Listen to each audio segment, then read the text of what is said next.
ሰላም ጤና ይስጥልን ክቡራን ተመልካቾቻችንና አድማጮቻችን ዘውዱ መንግስቴ ነኝ ከዚህ ከአገር እንግሊዝ። አሁን የዘውዱ ሾው አጫጭር ዜናዎችን አቀርብላችኋለሁ፣ አብራችሁን ቆዩ።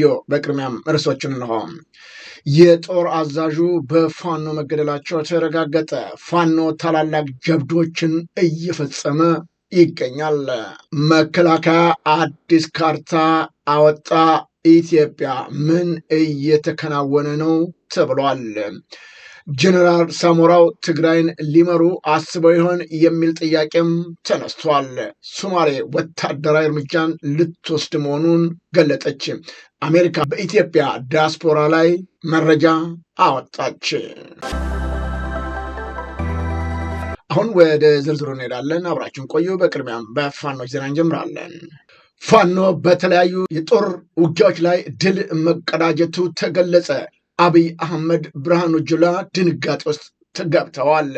ከጊዜ ወደ ጊዜ እየጠነከረ ኃይል ጉልበቱን እያደራጀ ወደፊት እየገሰገሰ ያለው የፋኖ ኃይል የአብይ ብልጽግናን ጭንቅ ውስጥ ከቶታል። 206ኛ ኮር የፈጸመው ገድል እሰየው አሰኝቷል። በተለይም ለትግሉ ደጋፊዎች እነዚህ በምስሉ ላይ የሚታዩት የአማራውን ሕዝብ ለመጨፍጨፍ ንጹሐንን ለመድፈር የተላኩ ነበሩ። ይሁን እንጂ እድል አልቀናቸውም።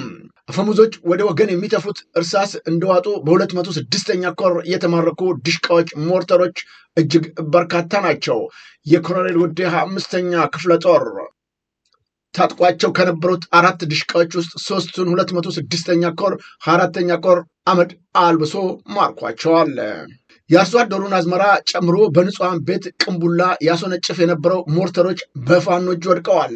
8 ብሬኖች፣ 5 ስናይፐር፣ 3 ድሽቃ፣ 2 ሞርከር እና ሌሎችንም ማርከውታል።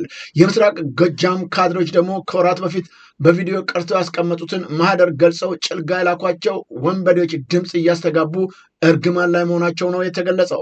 ሰራዊታችን በታላቅ መስዋዕትነት ያስመዘገበው ድል ከዓለም አቀፍ ሚዲያዎች እስከ ማህበራዊ ሚዲያ ተጠቃሚዎች ድረስ ያላቸው ወዳጆች የተገኘውን ድል ከፍተኛ የሚዲያ ሽፋን በመስጠታችሁ የሁለተኛው ኮር ህዝብ ግንኙነት መምሪያ ምስጋና እያቀረበ ይህንን የአማራ ህዝብ ድል የሰራዊቱን ገድል አይታችሁ እንዳላያችሁ ያለፋችሁ አማራዎች እንዳላችሁ ሲከታተል የቆየው መምሪያው የአማራን ህዝብ የስልጣን ኃላፊነት በፍትሃዊነት እንድታገለግሉ ስንል ወንድማዊ ጥሪያችንን እናቀርባለን ሲል መልእክቱን አስተላልፏል። የአማራ ፋኖ ቴዎድሮስ 206ኛ ኮር ህዝብ ግንኙነት።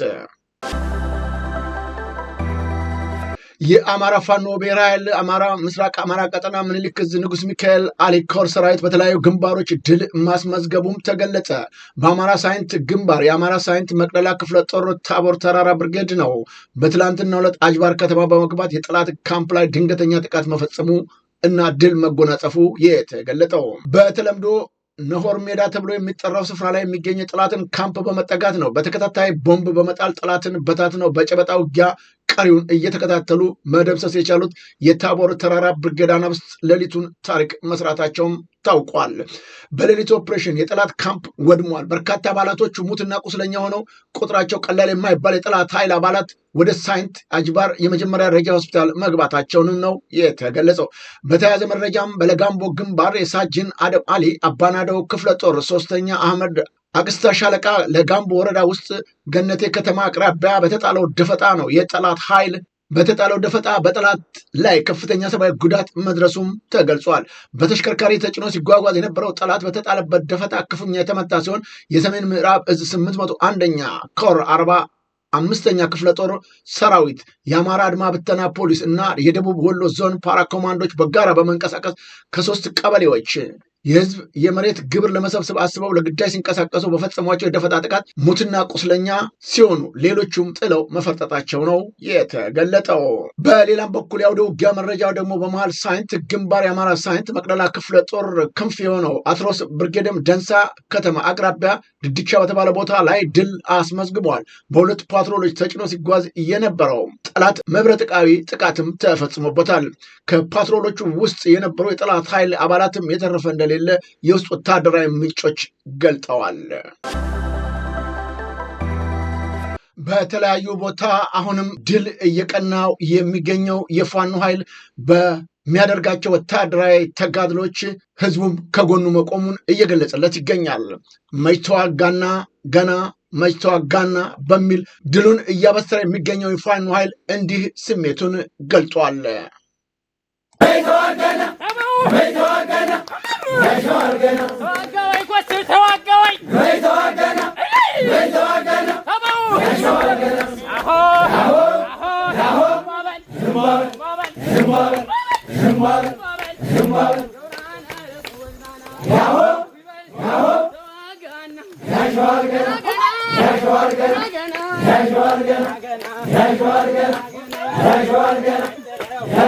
ከጊዜ ወደ ጊዜ ከህዝቡ ጎን በመቆም ሲታገል የቆየው የፋኖ ኃይል አሁን ድሉን አጠናክሮ ወደፊት መገስገሱ ታውቋል።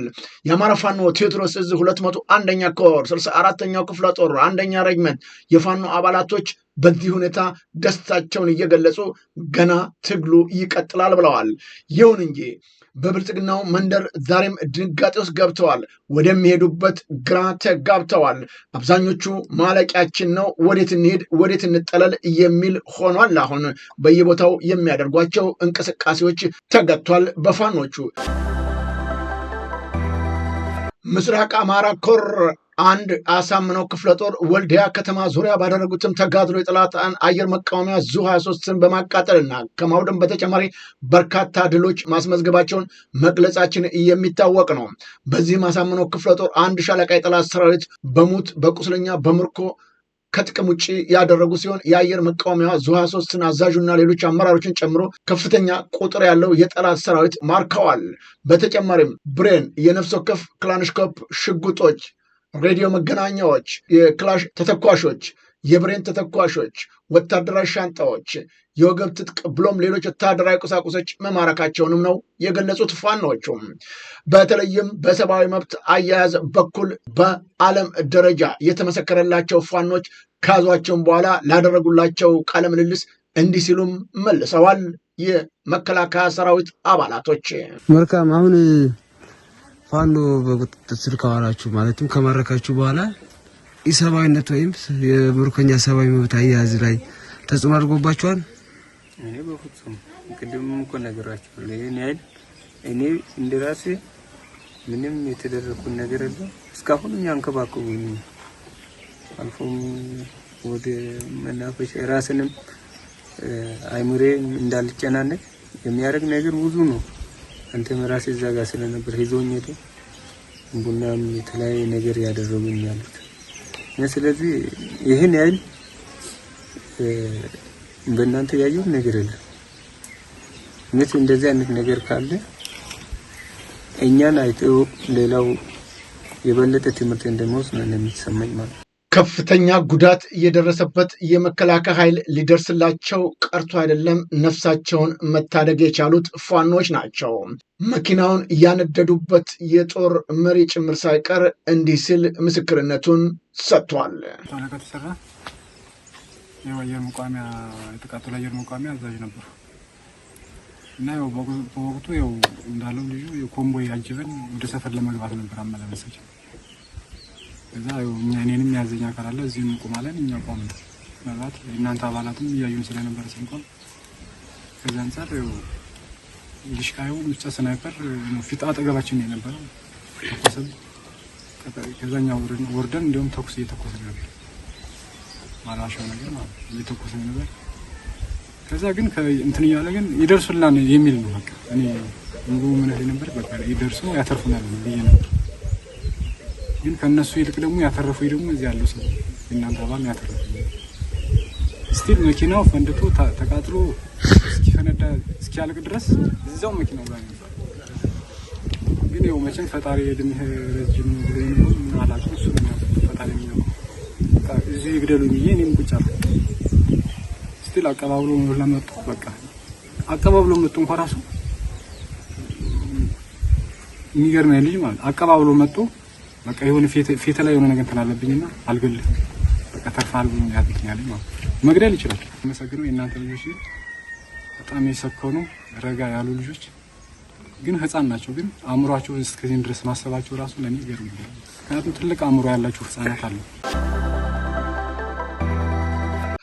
ታፍነው ወደ ብር ሸለቆ ማሰልጠኛ ካምፕ የገቡ 42 ህጻናቶች የአማራ ፋኖ ብሔራዊ ኃይል ምዕራብ አማራ ቀጠና ቴዎድሮስ እዝ 109ኛ ክፍለ ጦርን ተቀላቀሉ። ለፋኖ እጃቸውን ከሰጡት መካከል ከትምህርት ቤት ሲወጡ ከበር ላይ ታፍነው መወሰዳቸውንም ገልጸዋል። ተማሪዎቹ ከትምህርት ቤት ሰራተኞች፣ ከመስሪያ ቤት፣ ከመዝናኛ ቦታ፣ ከቤት ለቤት እያፈሱ በማስገደድ ወደ ስልጠና እያስገቧቸው መሆኑን በመግለጽ በተለይም ማህበረሰቡ በተቻለው መጠን ልጆቹን ይጠብቅ ሲሉም ገልጸዋል። እኛን ከትምህርት ቤት እያፈነ ከስራ ቦታዎቻችንም ሌሎቹን እያፈነ ወስዶ እዚህ የሚያንገላታን ራሱ የመከላከያ ኃይል ነው ያለ ፍላጎታችን ሲሉ ነው የተናገሩት። ፋኖ ምርኮ በዛብኝ አለ። በየቦታው የምማርካቸውንም የምቀልብበት ተቸግሬያለሁ ሲል ገልጿል። አብይ አህመድ እየለቃቀምኩት ነው የፋኖ ኃይል የሚባል የለም ቢልም እውነታው ግን እምድር ላይ ያለው ይህንን አያመላክትም። የአማራ ፋኖ ብሔራዊ ኃይል ምዕራብ አማራ ቀጠና ቴዎድሮስ እዝ 206ኛ ኮር እና 109ኛ ኮር ከማረኳቸው መካከል በዚህ መልኩ ከተለያዩ የአገሪቱ ግዛት የመጡ ሲማረኩ እንዲህ ሲሉ ተናግረዋል። ተቀብሎ ወሰዱን። ከዛ ገባ ቀበሌ ገባ አፍሪካ ልጆቹ ተያዙ ነበሩ ልጆቹ ማለት ነው። እሺ ከዛ ወደ ሽልቆ መጣን ሰጥተን መጣው ልጅ ማለት ነው። ኦኬ በስንተኛ ክፍለ ጦር ነው? 25ኛ 3ኛ ደግሞ። ኦኬ ቤተሰቦች አሁን መማረክ ምናምን ሰምተዋል? የለም በህይወት አሉ ቤተሰቦች አሉ እዛው ሐረር? እስኪ ንገራቸው። ሰላም ነኝ እኔ እንደዚህ ከፋኖ ጋር የሚለውን በቃ ሰላም ነኝ ከፋኖ ጋር አለው አሁን ሰላም ነኝ። ወረዲ ቻድ ካሱባል። እሺ ከየት ነው የመጣው? ምንድነው ይር እንዴት ታያስክ? እንዴት ነው ወደ መከላከያ የገባው? መከላከያ የገባሁት እኔ በ2014 ምንታ ዝባል የውጭ በቃ ሀገር ወረራ ላይ ነው ሲባል በቃ ወራት በራሴ ፍላጎት ነው የገባሁት። ቆስለ ነው ምንድነው? ሲቪሎቹ መጣ ሲቪል መጣ ከተማረኩ በኋላ ነው ሲቪል ላይ መጣ እና ፋኖ የለም ነበር? አይዋና ፋኖ ነው ያለው የገላገለ። ኦኬ ማን ነው ስሙ? ተተላበሰት። ከየት ነው የመጣው? ወልዲያ። የት ወረዳው ማን ነው? እዛው ከተማ ውስጥ ወልዲያ ከተማ ውስጥ ነው። ኦኬ እንዴት መጣና ወደስ እንዴት ሆነ ነው ወደ መከላከያ ገባ? ባጃጅ ነበር መሰራውና ወልዲያ ለቆቦ ኮንትራክቲንግ 12 ሰዓት ሆነም አማዘ እንተ ለባተራ ላይ ነው ምን ይሻል ዘመን ይሻል ባጃጅ ሰው ነው ያለው። ኮንትራክት ነው ባጃጅ ነው ሰው ነው። በቃ ነው 250 ነው ማለት ማስያብ። እሺ እና ያዙኝ ከላ ነበር እዚያ ላይ ያስቆምና ያዙና በጥፍ መጡ። አሰብን ወደ ኢትዮጵያ ያካለለው ካርታ በመከላከያ በኩል ይፋ ሆነ። የብላቴ ማሰልጠኛ ማዕከል ያሰለጠናቸው ምልምል ወታደሮች ሲያስመርቅ ነው አዲስ ነገር የታየው። የልዩ ዘመቻው እዝ ማሰልጠኛ ማዕከል ለወራት ያሰለጠናቸውን መሰረታዊ ምልምል ወታደሮች ነው ባስመረቀበት ወቅት በምረቃው ላይ በተደረገው ሽልማት ስነ ስርዓት ላይ የአሰብን ወደ ኢትዮጵያ ያካለለ ካርታ ለተሸላሚዎቹ ሲያበረክት የተስተዋለው ምስሉ በመከላከያ ይፋዊ ገጽም ላይ ሰፍሯል። አገሪቱን በመረጋጋት ለአካባቢው ሰላም መፍጠር ሲገባ የጠብጫሪነት ተግባር ላይ ተጠምዶ የሚገኘው የአብይ መከላከያ ኃይል ዛሬም ህዝቡን ለሌላ ጦርነት ለመዳረግ የሚያደርገውን እንቅስቃሴ ኢትዮጵያኖች በንቃት እንድትከታተሉ የሚል አስተያየቶች እየቀረቡ ይገኛሉ። የጦር አዛዡ መሞታቸው ተረጋገጠ። የወደድ ብልጽግናውን በር ጠባቂ ኮሎኔሎች በሸዋ ምድር እያለቁ መሆኑም ተነግረዋል። ኮሎኔል በዝናው ተፈራ ገሰሰ በሸዋ ፋኖ መገደላቸው ነው የተረጋገጠው። ዋድላ ደለንታ የተገኘው ኮሎኔል በዝናው ተፈራ መከላከያን የተቀላቀለው በ1982 ዓ.ም መሆኑ ታውቋል። ይህ ማለት በ1983 ዓ.ም የሸዋ አማራን ከጨፈጨፈው የህወሓት ወታደር አንዱ ነበር ማለት ነው።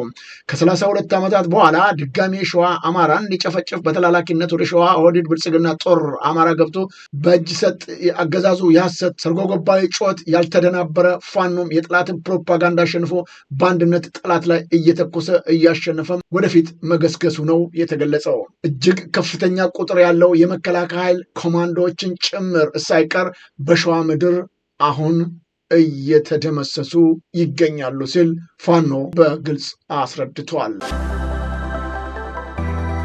የቀድሞው የኢፌዴሪ መከላከያ ሰራዊት ኤታማዦር ሹም ጀነራል ሳሞራ የኑስ ትግራይን ባልተመረጠ መንግስት እየተመራች መቀጠል የለባትም አሉ። ታዲያ ጀነራሉ ትግራይን የማስተዳደር ፍላጎት አላቸውን የሚል ጥያቄም ተነስቶባቸዋል። ጀነራል ሳሞራው በኢትዮጵያ ፕሬስ ድርጅት ስር በትግርኛ ቋንቋ ለሚታተመው ወጋት ጋዜጣ ነው ሰሞኑን በሰጡት ቃለ ምልልስ ላይ አሁን በክልሉ ያለው ጊዜያዊ አስተዳደር መቀጠል የለበትም፣ የትግራይ ህዝብ በመረጠው መንግስት ነው መመራት ያለበት የሚል ሀሳብ የሰነዘሩ ሲሆን እሳቸውም በዚህ ሂደት ውስጥ ዝቅተኛ ተሳትፎ በማድረግ ህዝባቸውን ለማገልገል በሙያቸው ለማገዝ ዝግጁ መሆናቸውንም ገልጸዋል። ጊዜያዊ አስተዳደር ሳይውል ሳያድር ይፍረስ የሚል አስተያየት በዚህ ቃለ ምልልሳቸው ደጋግመው ያስተጋቡ ጀነራል ሳሞራው የጊዜያዊ አስተዳደር ፕሬዚዳንት ጀነራል ታደሰ ወረደ በፈቃደኝነት ይህንን እንዲያደርጉም ምክር ለግሰዋል። መጋቢት 30 2017 ዓ.ም የተቋቋመውና ለአንድ ዓመት እንዲያስተዳድር ኮንትራት የተሰጠው የትግራይ ጊዜያዊ አስተዳደር ከ3 ወር በኋላ አገልግሎቱ የሚያበቃ ሲሆን አሁን በአስቸኳይ ፍረስ የሚለው የጀነራል ሳሞራው ጥያቄ የኮንትራት ጊዜው ታሳቢ ባደረገ መልኩ ይሁን አይሁን ግን የታወቀ ነገር የለም። አሁን ወደ ውጭ ዜናዎቻችን እናመራለን። አሜሪካ ዶናልድ ትራምፕ የኮሎምቢያን ፕሬዝዳንት ላይ ዛቱ። የአሜሪካው ፕሬዝዳንት ዶናልድ ትራምፕ የቬንዙዌላን ፕሬዝዳንት ኒኮላስን ጥቃት ከፍተው አስረው ከወሰዱ በኋላ ነው ፊታቸውን ወደ ኮሎምቢያ ያደረጉት። ትራምፕ ቬንዙዌላ ኮሎምቢያም እንዲሁ የታመመች ናት፣ ኮኬን መስራትና ወደ አሜሪካ መሸጥ በሚወድ በሽተኛ ሰው የምትመራ ናት ሲሉም ገልጸዋል። ልንገራችሁ ይህንን እያደረገ ለረጅም ጊዜያት አይቆይም ሲሉ የኮሎምቢያን ፕሬዝዳንት ጉስታቮ ፔትሮ ላይ ዛቻ አሰምተዋል። ለረጅም ጊዜ ይህንን አያደርግም ያሉት ፕሬዚዳንት ትራምፕ ጉስታቮ ፔትሮ ከኮኬን የሚያመርቱባቸው ቦታዎችና የኮኬን ፋብሪካዎች አሏቸውም ሲሉ ከሰዋል። ፔትሮ ይህንን እያደረጉ ረጅም ጊዜ ሊቆዩ እንደማይችሉም ዝተዋል። ፕሬዚዳንቱ ታዲያ አሜሪካ ኮሎምቢያ ውስጥ ኦፕሬሽን ታካሄዳለች በሚል ጥያቄ የቀረበላቸው ትራምፕ ለእኔ በጣም ጥሩ ይመስለኛል፣ ለምን መሰላችሁ? በርካታ ሰዎች ገድለዋል ሲሉ ነው የተናገሩት። ፕሬዚዳንት ፔድሮ በበኩላቸው ስም ማጥፋት አቁም ሲሉ ለትራምፕ ንግግር አጸፋዊ ምላሽም ሰጥተዋል። የላቲን አሜሪካ ሀገራት ከአገልጋይነት እና ከባርነት ለመውጣት መተባበር አለባቸውም ብለዋል። አሜሪካ በሰው ልጅ ታሪክ ደቡብ አሜሪካን ቦምብ የደበደበች ሀገር ናትም ሲሉ ወንጅለዋል። ኒኮላስ ማዱሮ በአሜሪካ ወታደር ከተያዙ በኋላ ፕሬዚዳንት ፔድሮ ጦራቸውን ወደ ድንበር አስጠግተዋልም ነው የተባለው። በአሜሪካ ከሚኖሩ ኢትዮጵያን ተወላጆች ስደተኞች ቤተሰቦች መካከል 47.6 በመቶ የመንግስት ድጋፍ ተጠቃሚ ናቸው ተባለ። ፕሬዚዳንት ዶናልድ ትራምፕ በአሜሪካ የሚኖሩ ስደተኞች ከመንግስት የሚገኙትን የእርዳታ ድጋፍ ወይም ዌልፈር የሚያሳይ ዝርዝር መረጃ በሰንጠረዥ መልክ በትሩዝ ሶሻል አካውንታቸው ላይ ይፋ አድርገዋል። ፕሬዚዳንቱ በማህበራዊ ትስስር ገጻቸው ባጋረቱ መረጃ መሰረት በአሜሪካ የሚኖሩ የኢትዮጵያን ተወላጆች ቤተሰቦች ከሌሎች ሀገራት አንጻር ከፍተኛ የሚባል የመንግስት ድጋፍ ተጠቃሚ መሆናቸውን ያሳያል ብለዋል። መረጃው በአሜሪካ የሚኖሩ የኢትዮጵያን ተወላጆች ስደተኞች ቤተሰቦች ኢሚግራንት ሃውስ ሆልደር 47.6 በመቶ ያሉ ቢያንስ ከቤተሰብ አንዱ የመንግስት ማህበራዊ ድጋፍ ተጠቃሚ መሆናቸውን የሚገልጽ ነው ብለዋል። ምንም እንኳን ቤተሰቡ ሰራተኛ ቢሆኑም አሜሪካ ውስጥ የተወለዱ ልጆቻቸው በመንግስት የሚደገፉ የነጻ ትምህርት ቤት፣ ምሳ ወይም የጤና መድን ተጠቃሚ ከሆኑ ያ ሙሉ ቤተሰብ እርዳታ ተቀባይ ተቆጥሮ በዝርዝር ውስጥ መካተቱ ቁጥሩን ከፍ አድርጎታል። የፕሬዚዳንት ዶናልድ ትራምፕ መረጃ በኢትዮጵያ ላይ ከስነ ልቦና ጫና ባለፈው ወደፊት የሚደረጉ የቤተሰብ ጥሪዎችንና የቪዛ ሂደቶችን አደጋ ላይ የሚጥል እንደሆነም ይታመናል ነው የተባለው። ጉዳዩን በቅርበት የሚከታተሉና በአሜሪካ የህግ ባለሙያ የሆኑት አቶ ሙሉ አለም ጌታቸው በማህበር ትስስር ገጻቸው ባሰፈሩትም ጽሁፍ በዚህ መጠን የኢትዮጵያ ስደተኛ በዌልፈር ስር መሆኑን አስደሳች ዜና አይደለም ሲሉ ገልጸውታል። አክለውም ይህ ከኢትዮጵያ ለሚመጣ ስደተኞች መጥፎ የፖሊሲ አቅጣጫ ሊያስቀምጥ ይችላል። አሁን ትኩረቱ እኛ ላይ ላይሆን ይችላል። ነገር ግን የምትችሉ ሰዎች ከዌልፈር መውጣት ብትችሉ የተመረጠ ነው የሚል መልእክታቸውንም አስተላልፈዋል። ወታደር ኃይል ልንጠቀም እንችላለን አለች ሞቃዲሾ። የሶማሊያው ፕሬዝዳንት ሐሰን መሐመድ መንግስታችን እስራኤል ለሶማሌላንድ የሰጣቸው እውቅና ለመመከት የሶማሌላንድ በተጨባጭ ከሶማሌ ለመቀላቀል ወታደር ኃይል ሊጠቀም እንደሚችል ማስጠንቀቂያ ሰጥተዋል። ፕሬዝዳንት መሐመድ ሶማሊያ እስራኤልን ለሶማሌላንድ በሰጠችው እውቅና ብሔራዊ ደህንነቱ አደጋ ላይ ከወደቀ ኃይል መጠቀም አንደኛ አማራጭ ይሆናል በማለትም ነው የተናገሩት። ፕሬዚዳንት መሐመድ ሶማሌላንድ ከእስራኤል ላገኘችው እውቅና በምላሹ ለእስራኤል ወታደራዊ ጦር ሰፈር ለመስጠት እንደተስማማች ደርሰንበታል በማለት ከቀናት በፊት መናገራቸው አይዘነጋም። ክቡራን ተመልካቾቻችንና አድማጮቻችን ለአሁኑ ያቀረብኩላችሁ የዘውዱ ሾው ዜናዎች እነዚህን ይመስሉ ነበረ። በቀጣይ ዝግጅታችን እስከምንገናኝ የዘውዱ ሾው ሚዲያን ሼር፣ ላይክ እና ሰብስክራይብ በማድረግ ወዳጅ ቤተሰቦቻችን እንድትሆኑ በማክበር እንጋብዛለን። ዜናዎቻችንን አበቃን። ከዜናዎቹ ጋር አብሬያቸው የነበርኩትን የዘውዱ መንግስት የነበርኩ። ሰላም ጤና ይስጥልኝ።